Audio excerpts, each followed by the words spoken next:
저번 주에 창립 110주년을 맞아서 귀한 그 집회를 은혜 가운데 마쳤습니다. 청파교회 김기숙 목사님 통해서 말씀을 듣는 내내 저는 오늘 본문 13장 4절부터 7절까지 말씀을 이제 오늘로 하면 5번에 걸쳐서 설교를 하고, 이제 오늘 설교가 4절부터 7절까지의 그 마무리 설교인데, 그 모든 것에 대한 정리를 시처럼 또 수필처럼 때로는 또 강한 웅변처럼 그 말씀을 통해서 아주 구석구석 정리를 잘 해주시는 그런 은혜를 저는 개인적으로 느낄 수 있었습니다.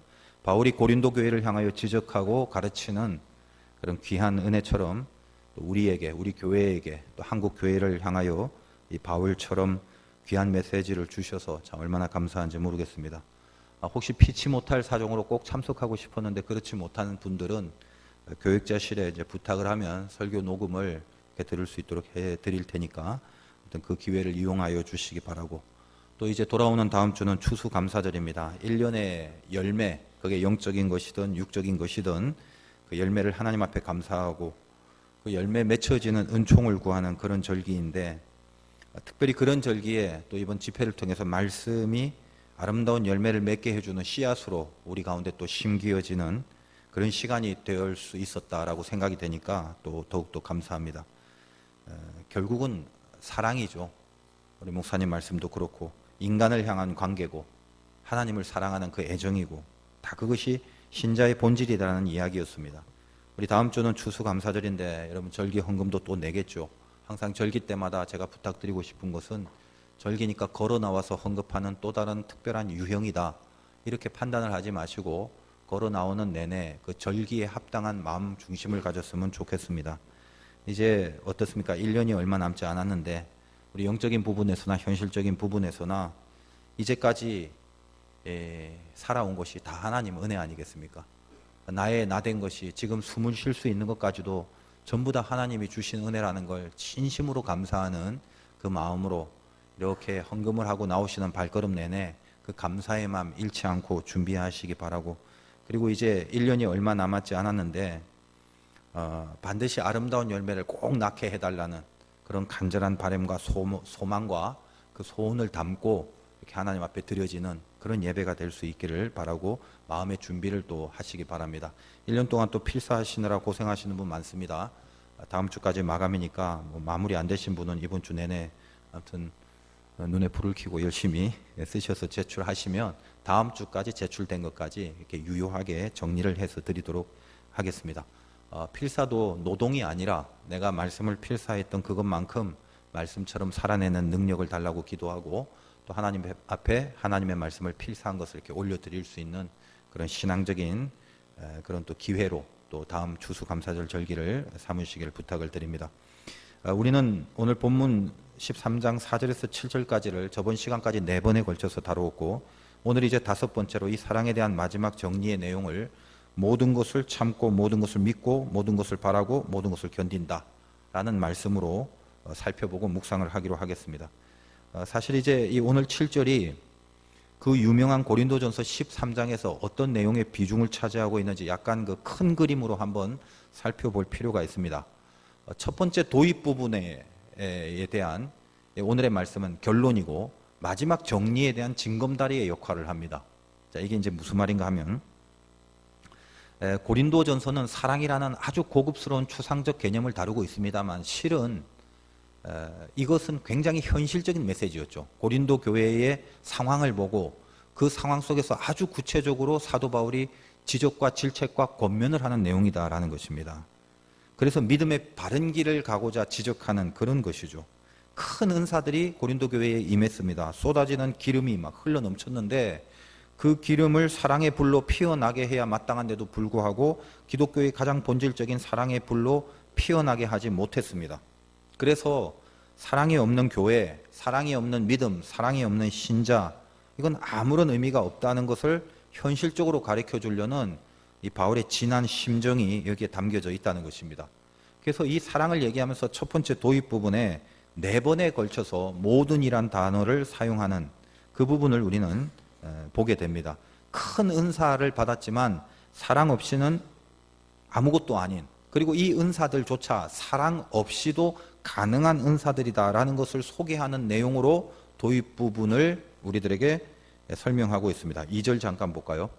내가 예언하는 능력이 있어 모든이란 말이 한 번 나옵니다. 모든 비밀과 또 모든 지식을 알고 산을 옮길 만한 모든 믿음이 있을지라도 사랑이 없으면 내가 아무것도 아니요 내가 내게 있는 모든 것으로 구제하고 몸을 불사르게 내줄지라도 사랑이 없으면 아무 유익이 없다 그 말이죠. 여기 모든이란 말이 4번 나오지 않습니까? 근데 이 모든 비밀, 지식, 산을 옮길 만한 믿음의 능력, 구제 이런 내용들, 이런 은사들이 어떻습니까? 상당히 신령한 것이죠. 이 예언과 비밀과 산을 옮길 만한 능력 이런 것들, 몸을 던지는 구제들 아무리 신령해 보이고 아무리 큰 능력처럼 드러난다 할지라도 그 안에 사랑이 없을 수 있다는 것을 시사하는 겁니다. 그렇게 우리에게 이 도입 부분을 제시합니다. 사랑이 없다면 이 모든 엄청난 것들이 그야말로 nothing이다. 아무것도 아니다.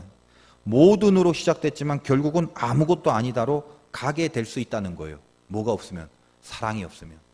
그래서 모든이 아무것도 아닌 걸로 마감하게 되는 거, 사랑이 없으면 그렇게 된다는 거죠.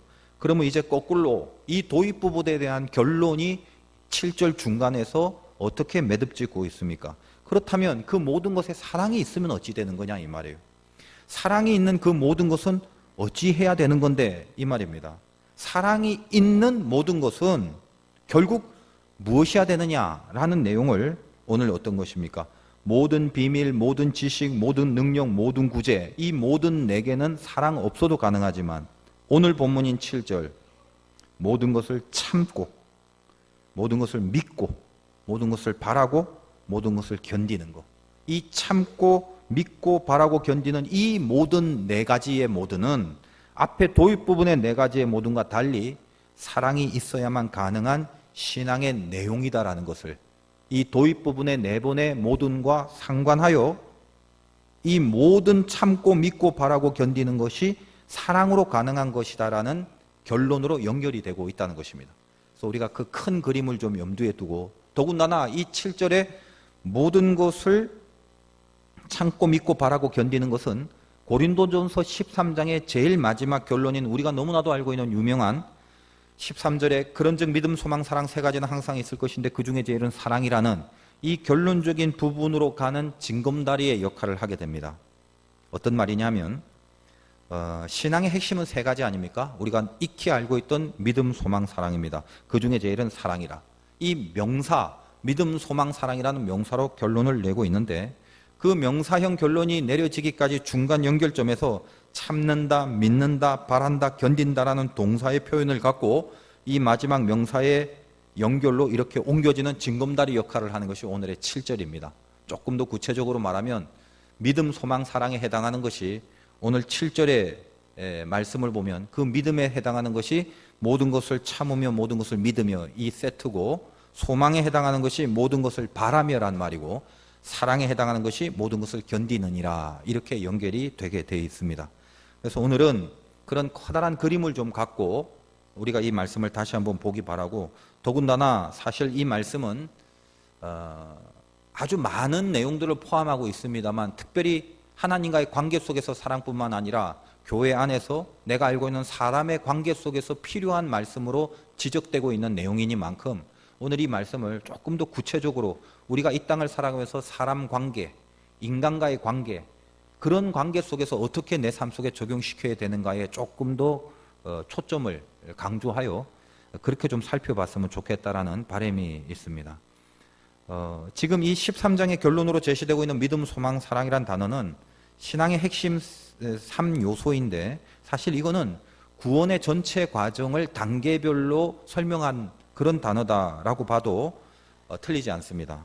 예를 들면 이것을 우리가 현실적으로 좀 풀어가기 위하여 이 성경은 이스라엘 백성의 출애굽 사건을 구속사의 원리를 역사적으로 표현한 사건으로 우리에게 소개하고 있습니다. 애굽에서 살다가 노예로 있다가 광야를 거치고 그 광야를 거쳐서 가나안으로 들어가는 전 과정의 역사가 구원을 상징하는 역사인데 그 역사의 배후에 어떤 것이 있느냐, 어떤 메시지가 있느냐 그거죠. 우리가 갖고 있는 성경의 앞부분인 모세오경은 너무나 중요하기 때문에 사실 그 이스라엘의 구속사의 내용을 다루고 있는 그런 스토리로 가득합니다. 우리가 구원 얻고 살아가는 전체 과정에 있어서 그 구원의 단계마다 붙들어야 될 게 뭐냐, 항상 있어야 될 그 핵심 코드, 그게 믿음, 소망, 사랑이라는 것입니다. 애굽에서 빠져나오는 단계는 믿음에 해당하는 것이고 광야에서 살아가는 코드, 그것은 소망에 대한 것입니다. 소망 없이는 광야를 살 수 없고 광야는 소망으로 살아내는 것이죠. 믿음 없이는 애굽에서 나올 수 없고 하나님이 우리에게 주신 은혜의 믿음 말고는 애굽을 탈출할 방법이 없었습니다. 그리고 마지막 가나안에 가서는 하나님을 사랑하는 그 사랑하는 마음으로 일을 해야 되는 거죠. 내 만족, 내 경험, 내 실력으로 일을 하는 것이 아니라 신자가 이 땅에서 사명을 감당하고 일하는 것은 오로지 하나님을 사랑하는 그 마음 중심으로 일해야 되는 것을 이 출애굽의 전 과정을 통해서 우리들에게 설명하고 소개하고 있습니다. 그래서 각각의 가장 굵직한 세 단계의 코드가 믿음과 소망과 사랑이다. 이렇게 우리가 접근을 해도 틀리진 않을 거다라는 것입니다. 우리가 애굽을 빠져나오는 목표는 빠져나오는 것 자체가 아니라 성경에서 누차 말씀드렸다시피 애굽을 탈출하는 마지막 목표는 가나안 땅까지 가는 것입니다. 따라서 믿음과 소망과 사랑이 있을 때 마지막 궁극은 사랑이 제일이라, 이 사랑이 완성이며 목표이기 때문에 그런 말을 하는 것이죠. 그렇다면 이제 이런 커다란 구속사를 먼저 염두에 두고 우리 개인 각자의 구원 인생도 같이 접목시켜 보면서 이런 신학적 바탕 속에 내가 사랑과의 관계를 어떻게 해야 되는지, 참된 사랑의 신자가 되기 위해서는 어떤 구체적인 말씀을 붙들어야 되는지에 집중하면서 점검을 해보도록 하겠습니다. 먼저 우리 첫 번째 이 모든 것을 참으며 모든 것을 믿으며, 이 한 세트가 마지막 믿음 이 부분과 이제 연결되는 거라고 그랬죠. 모든 것을 참으며 모든 것을 믿으며, 이것은 마지막에 나오는 믿음, 소망, 사랑이라는 그 믿음에 해당하는 동사형입니다. 모든 것을 참는다라고 할 때 이 참다라는 단어를 저번에 제가 한번 설명을 해드린 적이 있는데, 참는다란 말음이 4절에도 나오죠. 사랑의 대전제인 사랑은 오래 참고, 이때도 한국말로 참고고 오늘도 한국말로 참고지만 헬라어가 다르다고 그랬습니다. 4절에 등장하는 참는다는 마크로스메오라는 단어를 쓰고 오늘 7절에 참는다는 스테고라는 단어를 쓴다고 설명했는데, 이 스테고가 뭐냐? 지붕을 덮는다 이런 말이에요. 따라서 내가 상대방을 위해서 참는다는 건 나만 꾹 누르는 게 중요한 게 아니라 그 상대방의 허물을 이렇게 지붕을 덮어주는 거죠. 그 지붕을 덮어준다는 말이 뭐냐면은 그 안에 있는 허물을 내가 이렇게 가리워주고 그것을 용서해주는 단계까지 가는 거, 이것이 사랑의 더 깊숙한 단계라고 제가 설명을 해드린 적이 있습니다. 그런데 이 스테고, 즉 오래 참는다라는 그 참음, 오늘 모든 것을 참는다라고 할 때 그 스테고는 사실은 하나님이 우리들에게 적용시키신 하나님의 마음입니다. 다시 말하여 하나님이 우리를 지붕으로 이렇게 덮어주신 거다라는 거죠. 우리는 이 사건을 역사적으로 잘 알고 있습니다. 출애굽 사건 때문에 그렇습니다. 하나님이 우리를 구원시켜 주시기 위하여 우리에게 이제 은혜를 주셔야 되는데, 그 은혜 때문에 우리가 믿음을 갖게 됐어요. 이게 굉장히 원론적인 말입니다만 한번 들어보세요. 아무 대가나 조건 없이 주신 은혜입니다. 내가 저 안 믿는 사람보다 무슨 도덕적으로 우월하거나 양심이 더 깨끗하다거나 이러지 않습니다. 우리는 정말 죽어 마땅한 죄인이었습니다. 그런데 우리를 구원시켜 주시는 데는 우리 조건이 없었습니다. 하나님의 전적인 은혜 가운데 우리가 구원되었습니다. 그런데 적어도 우리 편에서는 아무런 대가 없이 받은 구원이지만 하나님 편에서는 대가를 치르셨죠. 왜냐하면 하나님은 공의의 하나님이기 때문에 망고 의가 하나도 없는 우리를 무조건 구원하시지 않습니다. 그의 의로움과 부닥치면 안 되는 거죠. 그 공의를 만족시키기 위해서는 우리 안에 죄가 없어져야 되는데, 이 죄를 없애는 것에 의하여 우리는 대가가 없지만 하나님은 대가를 치르셨지 않습니까? 그게 뭡니까? 우리 죄를 덮어주시는, 지붕을 이렇게 덮는 작업을 하셨습니다. 우리는 이스라엘이 출애굽할 때 그 출애굽의 마지막 결정적 사건이 유월절 사건이라는 걸 알고 있습니다. 애굽의 무서운 재앙이 9번이 아니라 90번, 900번이 내렸다 할지라도 마지막에 이 유월절 사건이 없었다면 출애굽은 절대로 있을 수 없었을 것입니다. 알다시피 문설주의 어린 양의 피를 바른 집은 하나님의 죽음의 사자가 장자를 치고 가는 과정에서 그 집만큼은 패스오버를 했습니다. 그걸 유월이라고 하죠. 뭐 때문에요? 어린 양의 피가 덮어져 있기 때문에요. 지붕을 덮었기 때문에 그렇습니다. 그것으로 인하여 우리에게 죄를 벗어날 수 있는 신분을 주셨어요. 아직 자격과 실력은 안 되지만 그 덮어주심 때문에 우리 죄를 안 보시기로 약속을 했습니다. 용서를 해주셨죠. 그 은혜를 받을 수 있는 자녀의 아이디, 은혜를 받았기 때문에 자녀가 될 수 있는 정체, 신분, 그걸 주셨습니다. 다시 말하여 하나님이 먼저 우리들에게 모든 것을 참으셨기 때문에, 하나님이 우리들을 스테고 하셨기 때문에 그 다음에 나의 죄를 덮어주셔서 죄를 없다 여기시고 거기에 은혜를 주셔서 우리 안에 하나님을 믿게 되는 믿음이 생기게 된 것입니다. 그래서 이때 믿음이 이 모든 것을 믿습니다 할 때 그 믿는다는 헬라어로 피스테오라는 말인데, 이 피스토란 말은 신약 성경에서 246번이 사용된 단어인데, 하나님과 그분의 말씀을 믿는 믿음, 그때 사용되는 단어입니다. 다시 말하여 그냥 느낌으로 믿는 것이 아니라 하나님과 그의 말씀을 믿는 믿음이 나한테 우러나온 게 아니라는 거죠. 하나님이 주님의 십자가의 피로 우리를 덮어주시고 스테고하시고 모든 것을 참아주셨기 때문에 그것으로 인하여 하나님을 믿을 수 있는 은혜를 우리들에게 주어주시고 자녀 삼고 구원 얻으셨습니다. 그래서 모든 것을 참으며 모든 것을 믿으면 한 세트입니다. 이거는 분리될 수가 없는 것입니다. 이게 믿음의 내용입니다. 우리에게 하나님을 믿는 그 믿음이 가능한 이유가 절대로 내가 잘나서가 아닙니다.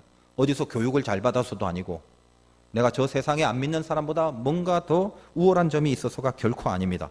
하나님이 우리를 스테고 주님의 피로 덮어주신 용서로 말미암아 생겨진 믿음이라는 것입니다.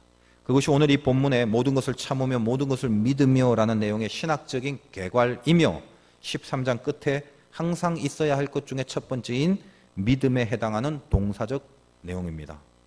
그리하여 이제 우리 한번 생각을 해봅시다. 사랑이라는 건 딴 거 아니죠.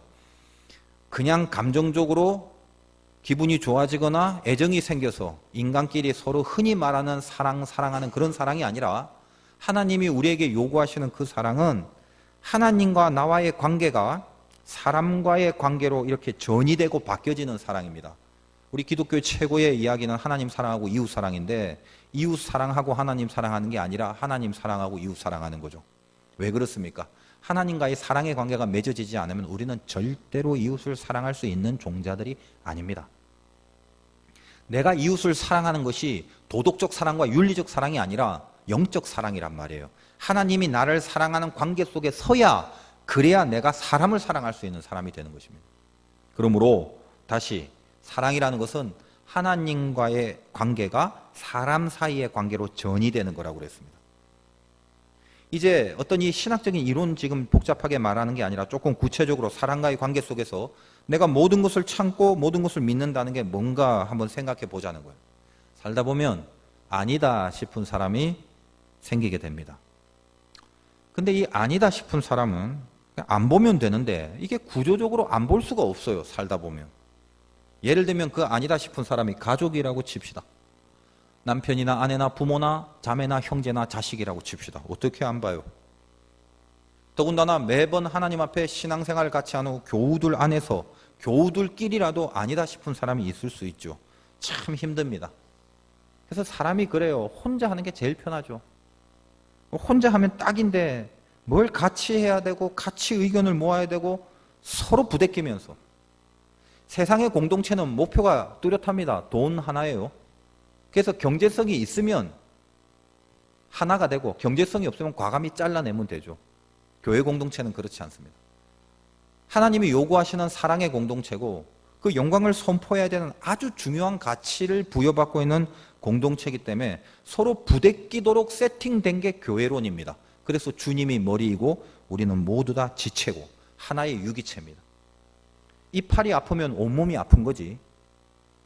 이 팔만 혼자 큰다고 해서 나 혼자 잘났고 나 혼자 성공했다라고 스스로 속지 말라고 성경은 돼 있죠. 유기체라는 거예요. 이게 이제 골치 아픈 거예요. 우리 모두가 그런 의미에서 내가 만나고 관계하는 그 사람들 안에 그때 그 속에서 사랑하는 사람으로 살자는 거예요. 그게 교회라는 거예요. 그게 교인이라는 거예요. 혼자서 머리 깎고 속 편하게 산에 올라가서 독야청청 하는 거 그거 제일 쉽죠. 근데 그렇게 살면은 불교의 삶을 사는 거예요. 우리는 기독교인입니다. 혼자 산속에 들어가 머리 깎고 혼자 사는 것은 기독교인이 아니랍니다. 여러분, 아니다 싶은 관계, 아니다 싶은 대상이 있을 때 그때 성경은 뭐라고 하냐면 모든 것을 참고 모든 것을 믿어라. 왜 모든 겁니까? 참을 만한 것만 참고 이거 넘으면 못 참아 가지 않는 겁니다. 참을 수 없는 것까지 참고 못 참을 것 같은데 참고 믿지 못할 것 같은데 못 믿을 것까지 믿으란 말이죠. 말이 그렇지 이게 얼마나 힘들어요? 그러므로 오늘 하나님이 우리에게 이걸 요구한 것은 하나님과 나를 먼저 생각해 보라는 거예요. 내가 누구냐? 하나님이 나를 향하여 먼저 모든 것을 참으신, 하나님이 나를 스테고해 주신, 아니다 싶은 사람을 생각하기 전에 내가 누군가를 보면 하나님이 나를 스테고, 지붕으로 덮었어요. 하나님의 모든 것을 참으심이 적용된 사람, 그게 나예요, 나. 여러분이 어떤 일에 감정적으로 반응하든 무슨 지적으로 반응하든 뭐 행동으로 반응하든 반응하기 전에 내가 스테고 된 사람이라는 거 잊지 말아요. 이게 성경 말씀이에요. 뒤틀리는 감정이 생기는 이유도 어찌 보면 살아있어서 아니겠습니까? 팔팔하니까 속에서 뒤틀리는 에너지도 느끼죠. 여러분 코끝에 숨이 들어가니까 뒤틀리는 감정도 느껴지는 것 아닙니까? 맥 빠지고 힘없으면 감정도 없어집디다. 더군다나 시체는 감정조차도 없는 거죠. 내가 어떻게 이렇게 버젓이 살아갈 수 있는 자격이 되는 건지 그거 한번 생각해 보세요. 사실 죽어 마땅한 존재라는 걸 은혜 받았기 때문에 다 알고 있거든요. 그러니까 그거 잊지 말자는 거예요. 그런데 죽어 마땅한데도 불구하고 하나님이 당신의 아들을 대신 죽이시고 그 흘린 보혈로 나를 스테고 모든 것을 참아 덮어주셨다는 거예요. 그래서 나는 그것 때문에 나 같은 사람이 하나님을 믿는 믿음까지도 생기게 된 거죠. 그렇다면 그것이 정말 나의 가슴을 저미는 그런 감사로 남아있다면 하나님이 말씀하시길 너도 네가 아니다 싶은 그 사람을 봤을 때 지붕으로 덮어주고 모든 것을 참고 미워하거나 저주하거나 손가락질하거나 비판하지 말라는 거예요. 여러분의 구원은 말도 안 되는 구원인 것임을 뼈저리게 느끼고 살아갈 수 있어야 되겠죠. 어떻게 나 같은 것이? 이유는 하나밖에 없습니다. 하나님이 나를 모든 것을 참으신 스테고 때문에 그래요. 세상에 안 믿는 사람들을 무슨 사탄 보듯이 보지 마시고 그 안 믿는 사람에 비해서 나는 교회 다니고 예수 믿으니까 뭔가 영적으로 도덕적으로 종교적으로 더 우월한 어떤 인격인 양 착각하지 말자는 거예요. 바울파다, 아볼로파다, 게바파다, 우리는 유대교구, 우리 유대 속이야, 우리는 헬라교구, 헬라구역이야, 여긴 이방구역이야. 그런 거 가지고 편모으고 당짓고 분열되고 싸우고 그러지 마라. 니들이 누군 줄 아냐? 다 죽어 마땅한 자들인데 주님이 대신 주고 살린 은혜를 입은 사람 아니냐? 네가 만나고 관계하는 모든 이들에게 지붕을 덮어줄 수 있는 참음이 있는 자가 하나님이 모든 것을 참으신 그 참으심을 입고 살아가는 자의 마땅한 모습 아니더냐? 오늘 이 믿음, 소망, 사랑은 상당히 광범위한 신앙적 교육과 내용을 가지고 있지만 고린도전서의 메시지에 입각해서 사랑에 대한 이슈로 좀 더 디테일하게 인간관계에 대한 이슈로 틀을 잡고 적용을 하기로 해보자는 거예요. 오늘 모든 것을 참으며 모든 것을 믿으며 이 말씀을 생각하면서 이제 내가 당면하는 모든 사람의 관계 앞에서 지붕으로 덮어주는 그 내용 잊지 마세요. 하나님, 아니다 싶은 사람이 있을 수도 있습니다. 그러나 먼저 지붕으로 덮어주는 신자 되게 하여 주옵소서. 모든 것을 참고 모든 것을 믿는 하나님이 나를 덮어주기 때문에 나에게 믿음이 생긴 것처럼, 그래서 내가 지금 숨을 쉴 수 있는 것처럼 내가 만나는 모든 사람이 아니다 싶다 할지라도 먼저 지붕을 덮자라는 이 생각 잊지 않게 하여 주옵소서. 내가 그 사람을 향하여 지붕을 덮어줄 수 없는 사람이라면 우리의 모든 신앙은 nothing, 아무것도 아니라는 것을 명심하게 하여 주옵소서. 여러분, 지붕을 덮는다는 이 말을 오늘 예배 이후에 꼭 마음속에 새겨주시길 바라요.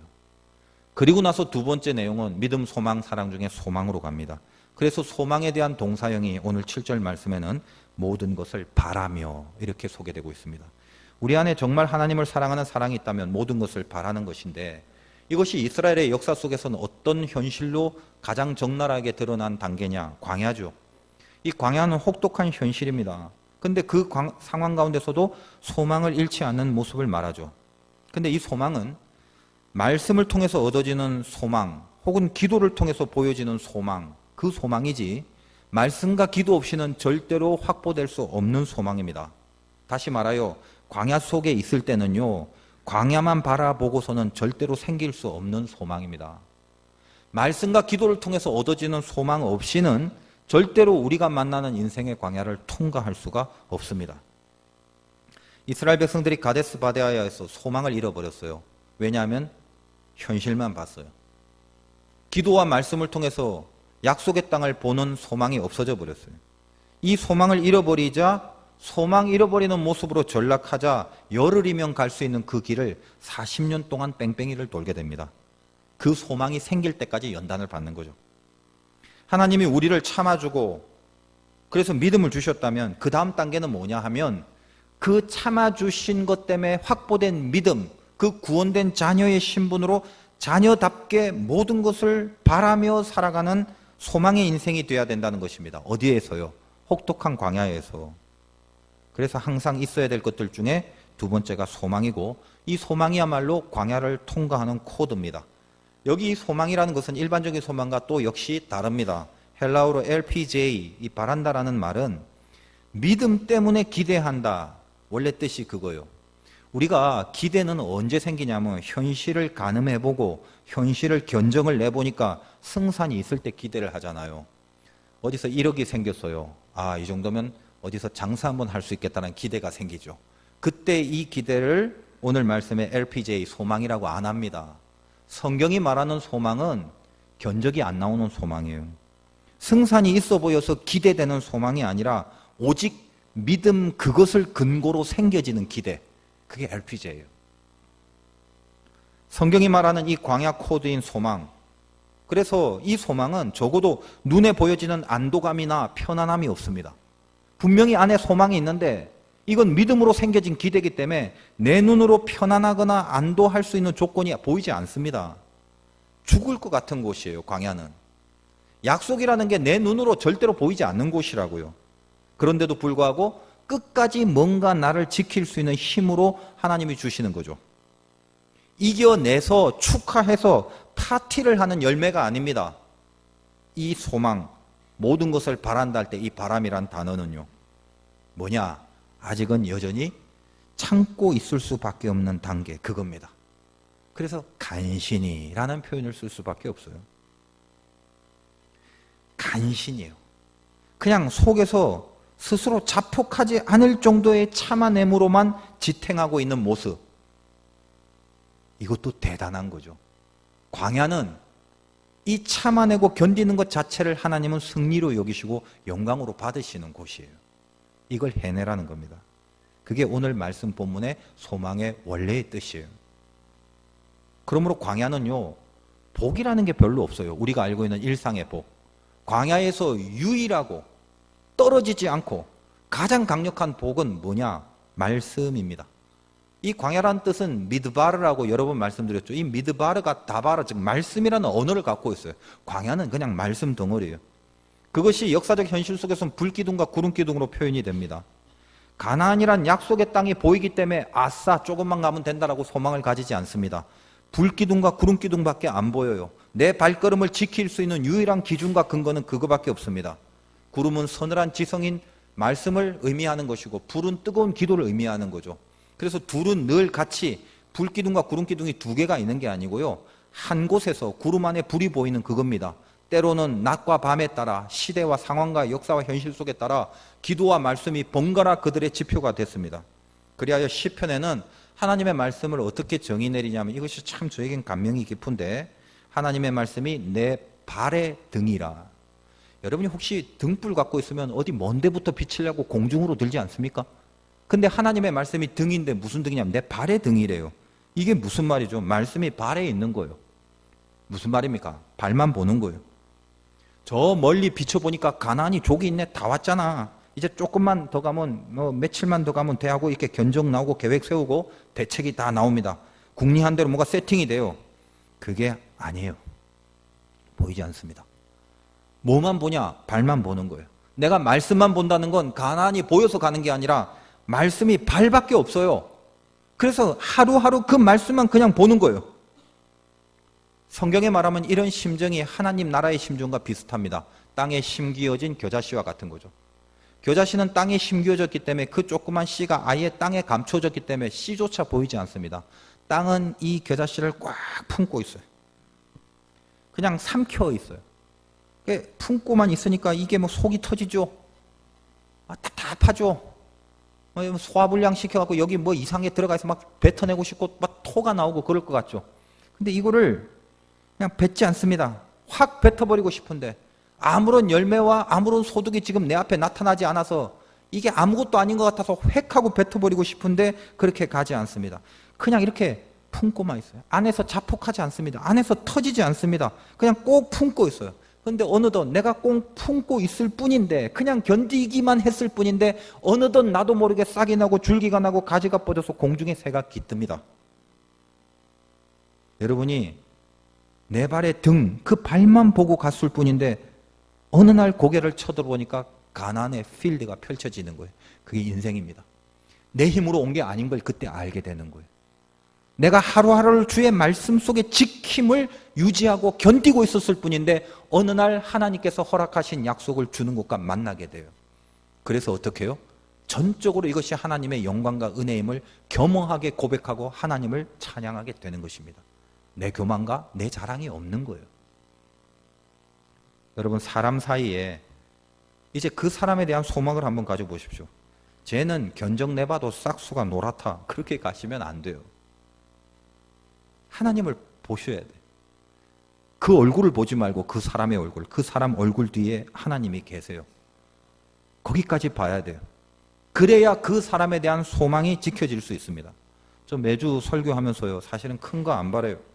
제 마음에 간절하고도 큰 비중을 차지하고 있는 이 설교의 목표가 뭐냐, 이 설교의 사명이 뭐냐. 하나님, 말씀 들은 사람이 자폭하지 않을 힘만 달라고 저는 그렇게 기도해요. 그것만 해도 큰 거예요. 무슨 신나고 막 영광스럽고 힘있고 뭐 그 정도까지 가면 뭐 더 바랄 게 없겠습니다만은 사람이 그렇게 쉽지 않거든요. 대부분의 인생의 광야를 갈 때는 속에서 스스로 터져버리지 않을 정도만 해도 참 귀한 것입니다. 전 그런 마음으로 설교해요.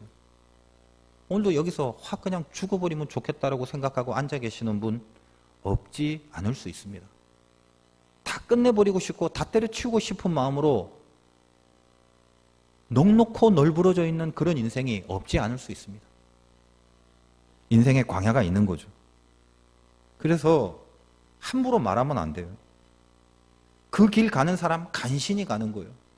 정말 힘들게 가는 거예요. 휘파람 불고 가지 못할 그 길을 그냥 간신히 그냥 간신히 견디고 있는 그것뿐이에요. 제발 터지지 말라고 말씀을 드립니다. 자폭하지 말고 무너지지 말아달라고 그렇게 설교를 합니다. 여러분, 남자들은 다 알죠? 군대 가서 수류탄 던져본 적 있습니까? 이 수류탄이요, 핀을 뽑고 나서는 그 옆에 그립, 손잡이가 있어요. 이 손잡이와 몸통을 같이 꽉 잡고 있는데 핀을 뽑고 나서 이걸 놔버리면 이 그립과 몸통이 분리되는 순간 드디어 점화가 되고 폭파가 돼버려요.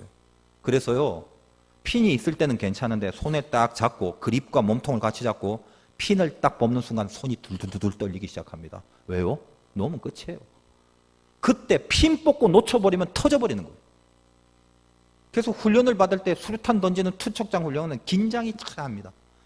그 참 종자들, 참 희한한 종자들 많거든요. 특히 이 군종 장교 목사님들 훈련, 이 목사님들 되게 종자가 참 별난 종자가 많아요. 어떻게 던질지 감이 안 잡히는 거죠. 그래서 그 사람 주변 옆 사람이 전부 다 긴장을 해요. 어디서 골통 같으신 분이 수류탄 핀을 뽑는 순간 뒤를 보고 던질 수도 있다는 불안감 속에 정말 초미의 긴장을 하는 거죠. 그거 힘들고 아파도요, 그거 놓치면 안 됩니다. 던지기 전까지는 그냥 꽉 잡고 있는 거 그거밖에 없어요. 이거 놓치지 않는 거, 그냥 꼭 쥐고 있는 거 그것뿐이에요. 제가 이 견딘다라는 표현을 쓸 때마다 항상 그 생각이 나요. 여러분이 이 놓치지 않을 힘이 불기둥과 구름기둥, 여러분 현실 속에 말씀과 기도의 삶을 여러분 인생의 시간 속에 집어넣지 않는 이상 끝까지 견뎌내는 힘을 얻을 수가 없습니다. 이 기본적인 이 얘기를 수백 번, 수천 번 말씀드려도 내 상태가 지금 왜 이러지? 왜 견디기 힘들지? 견디기 힘든 건 압니다만 스스로 자폭하는 단계까지 갔을 때는 말씀과 기도 둘 다 없거나 둘 중에 하나가 상실돼 버린 상태라는 걸 명심하십시오. 다른 고민하지 마세요. 내 속에서 이걸 놓치지 않겠다는 이 견딤이, 그래서 이 소망, 믿음으로 말미암아 나에게 생겨진 이 소망을 잃어버리지 않겠다라는 간절함은 하나님이 나에게 허락하신 말씀과 기도 속에만 있다라는 걸 잊지 말라는 거예요. 오늘 예배 가운데 여러분 인생 점검하세요. 내 속에 말씀과 기도를 집어넣는 계획들이 있는가? 다른 계획들보다도 말씀에 붙들리게 되면 비로소 그때야 아주 중요한 진리를 잊지 않게 됩니다. 뭐냐?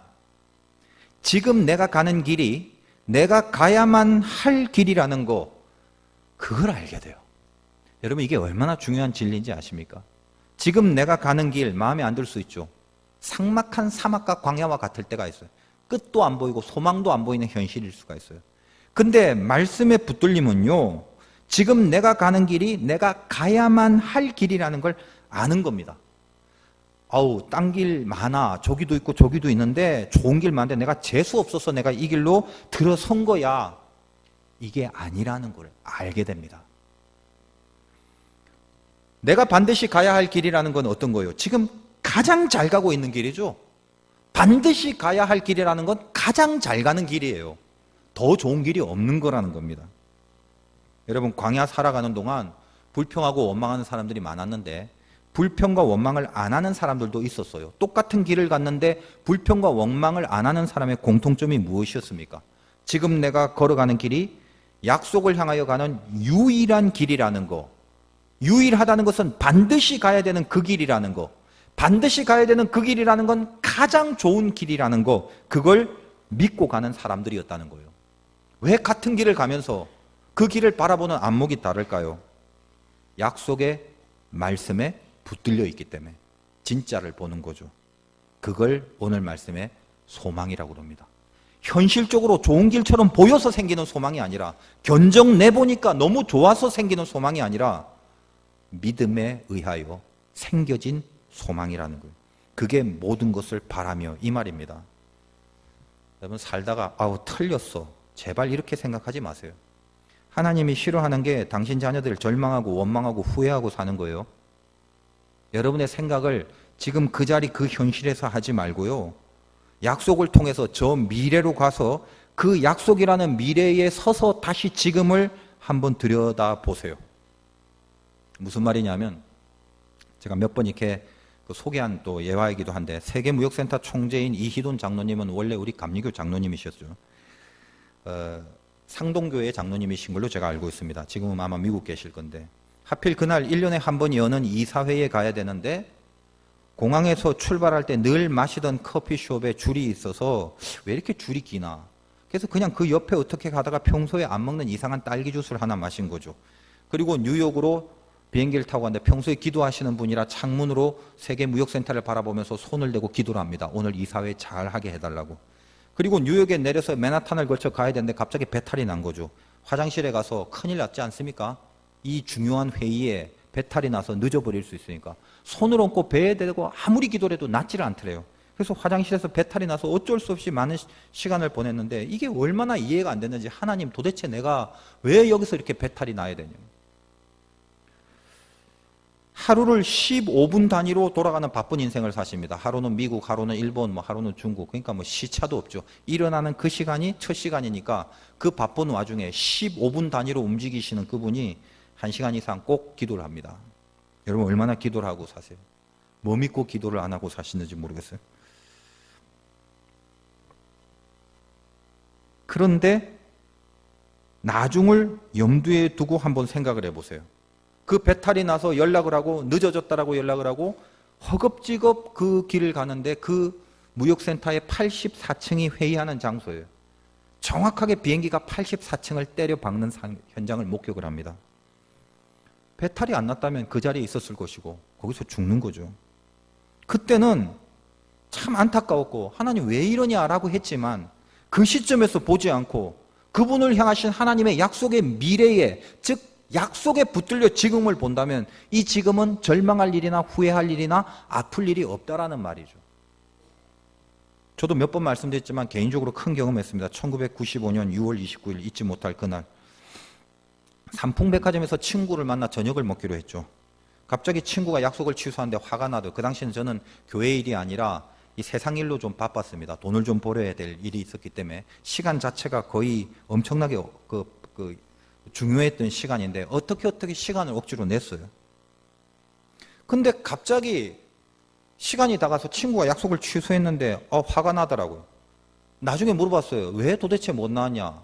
뭐 몸살 감기 정도면 그 왜 못 나오겠어요? 근데 몸이 움직일 수 없대요. 그냥 처음엔 제가 그 말 듣고 좀 황당해서 몸을 못 움직이겠대요. 그날 스케줄이 취소됐기 때문에 시간이 남아서 제가 방에 들어와서 TV를 켰는데 삼풍백화점이 무너진 거예요. 그 취소된 그것이 나를 화나게 했던 그것이 나를 살린 거죠. 다 길이에요.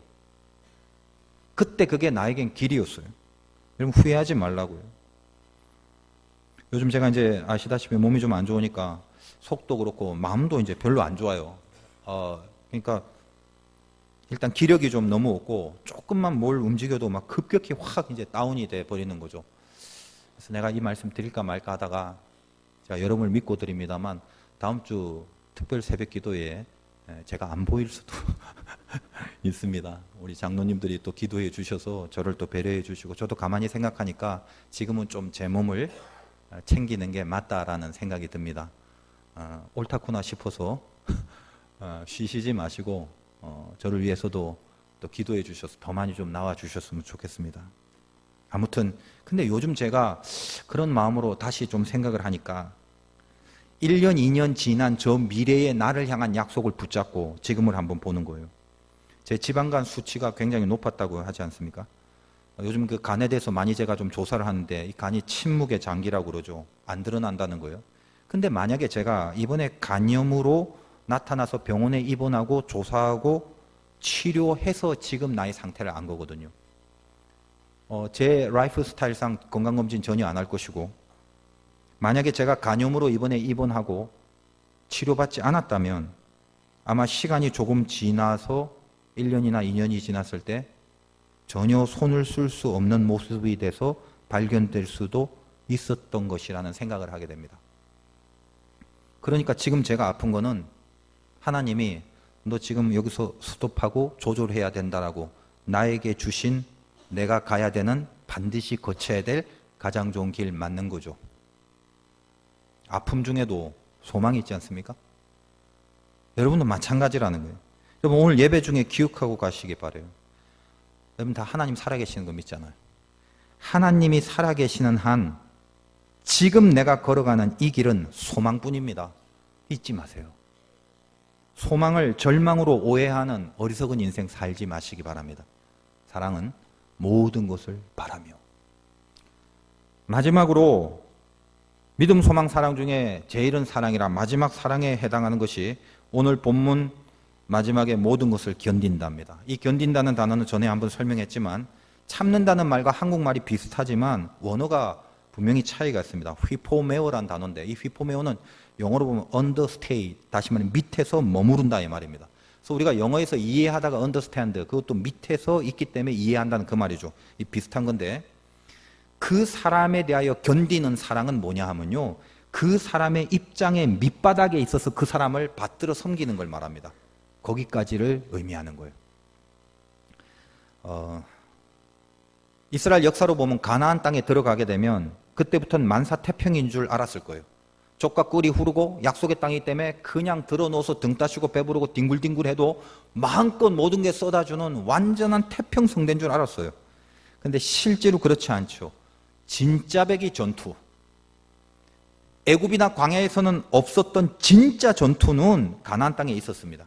거기는 편하게 지내기 전에 전투를 해야 되는 곳이고 그 땅에 들어간 이스라엘은 그 전투 속에서 승리라는 게 뭔가를 체험합니다. 그리고 하나님의 나라를 확정해 나가는 영광을 보게 됩니다.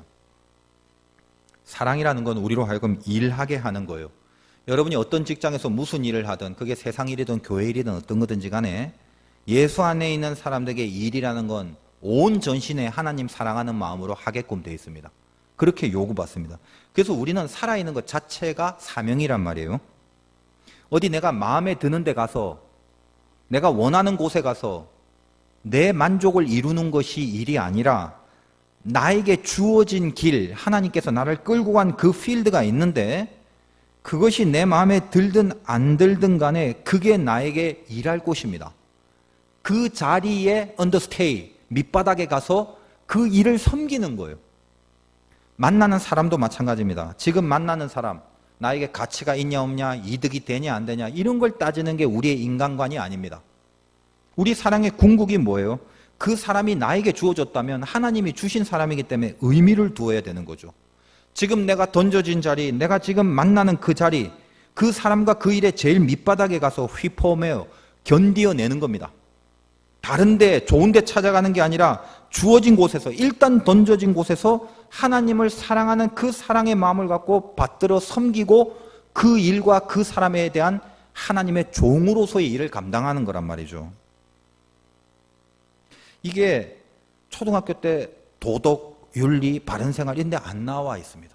네가 살아가는 인생의 목적이 다른 사람을 밑바닥에서부터 섬겨주는 것이 인생의 궁극이란다라는 이야기는 성경에서 나옵니다. 왜냐하면 세상 사람들은 그런 인생의 목표를 갖고 살지 않습니다. 우리 예수 믿고 변화되는 게 뭔지 아세요? 인생의 목표가 달라지는 거예요. 그 달라진 목표를 기뻐할 줄 아는 게 구원받은 자의 마음이에요. 여러분 한번 돌이켜 보십시오. 죽을 날이 가까웠을 때요, 쭉 돌이켜보면 통장에 얼마 있나로 여러분의 기쁨이 채워지진 않을 거예요. 내가 누구를 도왔나 생각해 보세요. 누구를 섬겨줬나. 여러분 그게 여러분 안에 귀한 기쁨이 될 날이 머지않아 올 것입니다. 내 처지나 내 조건을 안 보고 내가 힘들고 어려워도 내 코가 석자라도요, 예수 믿는 사람의 인생의 궁극은 understay, 모든 것을 견디는 그거예요. 그 사람, 그 자리, 그 장소의 밑바닥에 가서 내 코가 석자라도, 내 형편과 처지가 엉망이라도 그 엉망인 나를 하나님이 내 밑바닥에서 나를 건져 올려줬듯이 내 어려운 형편과 처지 가운데 있다 할지라도 내가 만난 사람과 상황 속에서 그 사람을 받들어 올릴 수 있는 섬김의 마음을 갖고 있는 자, 이것이 우리 인생의 궁극이라는 거예요. 그래서 그 중에 제일은 사랑이라. 그렇게 일하는 게 그게 목적인 것, 그게 사랑이라는 것입니다. 다시 말합니다. 여러분 신자죠. 신자는 사람을 돕고 사람을 받들어주고 사람을 섬기려고 신자가 된 겁니다. 그 궁극의 힘, 그게 우리 목적이에요. 여러분 전도합시다, 선교합시다, 이것이 지상과제입니다.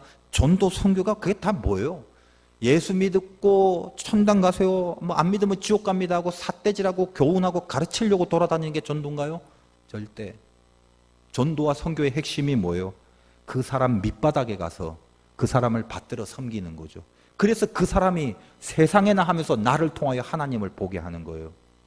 이게 우리 목표라고. 예전에 성당에서 운영하는 고아원에 문득 버려진 한 남자아이가 있었습니다. 학교를 다녔지만 엄마 아빠도 없고 고아원에서 컸으니 가난하여 아이들에게 따돌림을 당하고 학교에서는 영문도 모르는 이유도 모르는 선생님에게 수업비를 독촉받는 모욕을 당하고 왕따를 당하고 견디다 못해 고아원을 도망쳐서 무작정 서울역에 갑니다. 12살짜리가 할 수 있는 것은 국어밖에 없고 서울역에서 국어를 하면서 보내지만 그 배고픔을 그걸로 달랠 수 없다 보니 도둑질을 하게 되고 거친 삶을 살다가 어느덧 청년이 될 무렵에는 전과 산범이 되고 맙니다. 세상에 아무런 소망이 없는 이 청년은 식당에 들어가서 휘발유를 몸에 붓고 그 식당에 다 기름을 칠하고 자기도 죽고 여기 있는 사람도 다 죽이려고 라이터를 킬려다 실패하여 다시 전과 사범으로 감옥에 갑니다. 근데 거기서 하나님을 만나게 돼요. 출감한 후에 짜장면 배달을 하면서 월급 70만 원을 받고 살아가고 단칸방 고시원에서 월세 15만 원을 내고 70만 원에서 15만 원을 뺀 나머지로 불쌍한 아이들 5명을 후원하고 살게 됩니다. 적게는 5만 원, 많게는 10만 원씩. 그 중에는 아프리카에 사는 아이도 있었습니다. 그 청년의 목에는 이 5명의 아이들의 사진이 걸려있는 목걸이를 늘 하고 다녔고, 혹시 자기가 지금은 어떻게든 짜장면 배달을 하면서 후원을 하는데 내가 혹시 잘못되면 이 아이들에게 후원을 못하면 안 되니까 어떻게 하나 걱정을 하다가 보험회사에 찾아가서 4천만 원짜리 생명보험을 들어달라고 요청하지만 보험회사의 자격상 보험을 둘 수 있는 자격이 안 되는 바람에 거절당하자, 이거는 내가 타는 것이 아니라 내가 후원한 아이들을 위하는 것이니 선처를 바란다고 요청을 하고, 그 보험회사 지점장이 감동하여 그 보험을 들어주게 됩니다. 그렇게 살다가 2011년 9월에 그날 오토바이로 짜장면을 배달하는 중에 자기가 후원하는 아이들에게 줄 선물에 대해서 전화로 이야기를 하고 가다가 저쪽에서 신호를 어기고 오는 차와 충돌하여 사망을 하게 됩니다.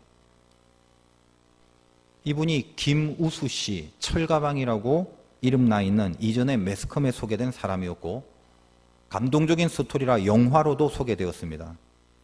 그가 살던 조그만 고시원 작은 책상에는 성경이 펼쳐 있고 거기에는 시편 23편이 줄이 쳐져 있었습니다. 그가 어떻게 기독교인이 되었는가? 전과 사범으로 교도소에 있을 때 우연히 버려진 사과나무란 잡지를 보게 되는데, 그 잡지에 중학교 3학년 남자아이의 편지글이 올라와 있었습니다.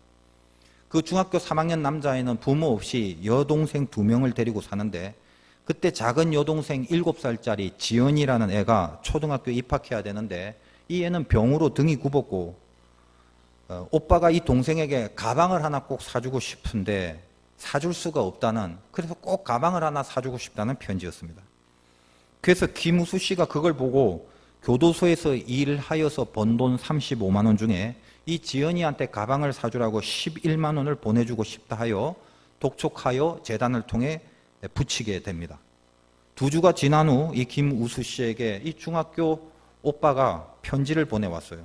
이름도 나이도 모르는 아저씨에게, 내 동생 지연이가 가방을 메고 너무 기뻐 학교에 가서 벗지도 않고 집에 와도 벗지도 않고 밥을 먹을 때도 벗지도 않고 잘 때도 가방을 메고 잡니다. 너무 기뻐서 잠을 자는데 웃으면서 자고 있습니다. 내 동생을 웃게 해주신 아저씨 고맙습니다. 고맙습니다. 그렇게 편지를 보내요. 이 편지를 들고 김우수 씨는 통곡을 합니다. 평생 버림받고 소외된 인생을 살아왔던, 한 달에 70만으로 겨우 인생을 살 수밖에 없는 세상에서부터 버림받은 자기 인생 앞에 고맙다라고 하는 사람이 있구나. 지금까지 보아온 세상과는 전혀 다른 세상을 보게 된 것입니다. 이미 만났던 하나님을 김우수 씨는 그 감옥에서 그가 그 아이를 도움으로 진하게 하나님을 체험합니다. 하나님의 마음을 가지게 된 거죠. 하나님이 김우수 씨를 만나 주셨습니다. 그 참혹한 현실의 한가운데서 내 코가 석자일 수밖에 없는 그 인생 속에서 죄를 알게 하시고, 자기보다 못난 사람이 세상에 없을 것 같은데도 그 불쌍한 아이의 입장에 들어가 휘포메이 모든 것을 견디는 영성으로 그 아이와 세상을 자기의 불쌍하고 형편없는 처지와 상관없이 견디어내면서 그들을 돕고 베풀며 살아가게 됐다는 것입니다. 나의 입장에서 생각하고 살지 않았어요. 그 사람의 입장에서 나의 이기적인 욕망을 견디어내고 다른 이들의 밑에서 그들을 바치는 일에 모든 것을 쏟았습니다. 기독교인으로서의 삶을 완성한 거라고 저는 봅니다. 그가 죽은 자리에 아무런 친척도 가족도 없어서 이 소식을 전해들은 연예인 중에 초상을 치러주는 사람이 생겨나고, 이 스토리에 감동받은 수많은 조문객들이 그 빈소를 찾는 모습이 보도된 적이 있습니다. 혹자는 말하기를 이래요. 아니, 그 천사 같은 분이 어떻게 그 사고를 당하나, 그렇게 한탄하는 소리도 있습니다. 근데 저는 그 이야기를 쭉 듣고 보면서 김우수 씨는 이 땅에서 이룰 것을 다 이루어낸 하나님의 사람이라는 것을 느끼게 되었습니다. 천국 정말 믿습니까? 가장 좋은 그곳에서 하나님이 김우수 씨를 보면서 얼마나 빨리 안아주고 그와 함께 얼마나 빨리 같이 살고 싶으셨을까? 그가 그날 배달하러 타고 간 오토바이는 이 5 아이를 돕기 위해 이 땅에서 땀을 흘리는 순교의 사역이었습니다. 그의 죽음은 진정한 순교였습니다. 하나님은 오토바이를 타고 가는 김우수 씨를 불러감으로써 그의 순교를 증거하셨습니다. 목사가 기도하다가 혹은 설교하다가 죽는 게 영광이라고 하듯이 김우수 씨는 그의 배달 중에 하나님이 데리고 가신 겁니다. 너는 정말 내가 속히 네 옆에 같이 하고 싶은 그 아들이다. 얼른 천국에 데리고 오고 싶어서 하나님이 안달이 난 것 같은 느낌이 제 가슴 속에 와닿았습니다. 모든 것을 참으며 모든 것을 믿으며 모든 것을 바라며 모든 것을 견디느니라. 우리 화도교회 성도님들 사랑, 그 사랑하고 살아갑시다. 우리 교회 110주년의 열매가 사랑일 수 있기를 주님의 이름으로 축원드립니다.